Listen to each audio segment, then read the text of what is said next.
Salt without prescribing how much.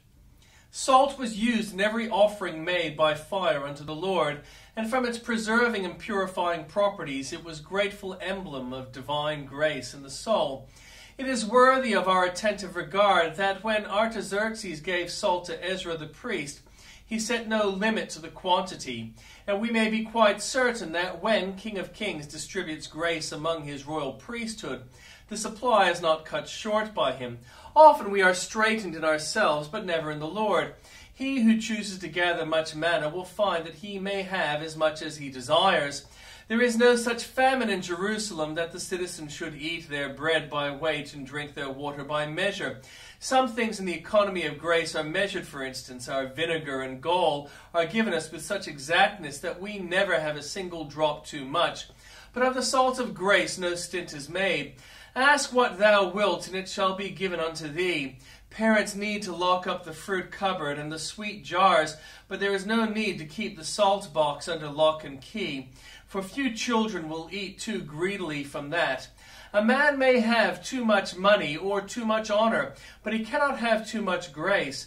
When Jeshurun waxed fat in the flesh, he kicked against God, but there is no fear of a man's becoming too full of grace. A plethora of grace is impossible. More wealth brings more care, but more grace brings more joy.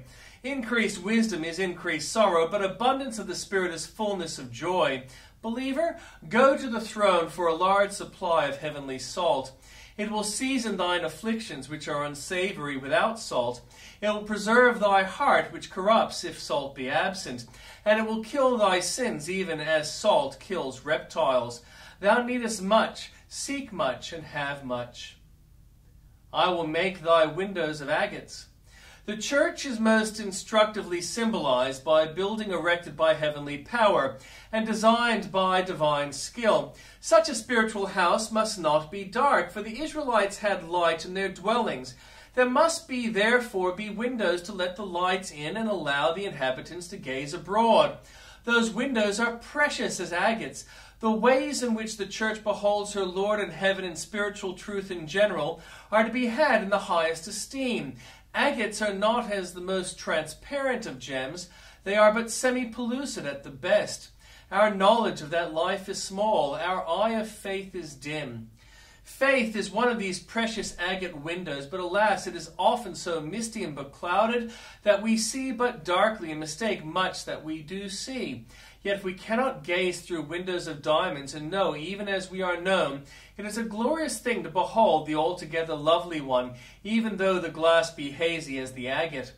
Experience is another of these dim but precious windows, yielding to us a subdued religious light, in which we see the sufferings of the man of sorrows through our own afflictions. Our weak eyes could not endure windows of transparent glass to let in the Master's glory. But when they are dimmed with weeping, the beams of the Sun of Righteousness are tempered and shine through the windows of agate with a soft radiance inexpressibly soothing to tempted souls. Sanctification, as it conforms us to our Lord, is another agate window. Only as we become heavenly can we comprehend heavenly things. The pure in heart see a pure God. Those who are like Jesus see him as he is, because we are so little like him.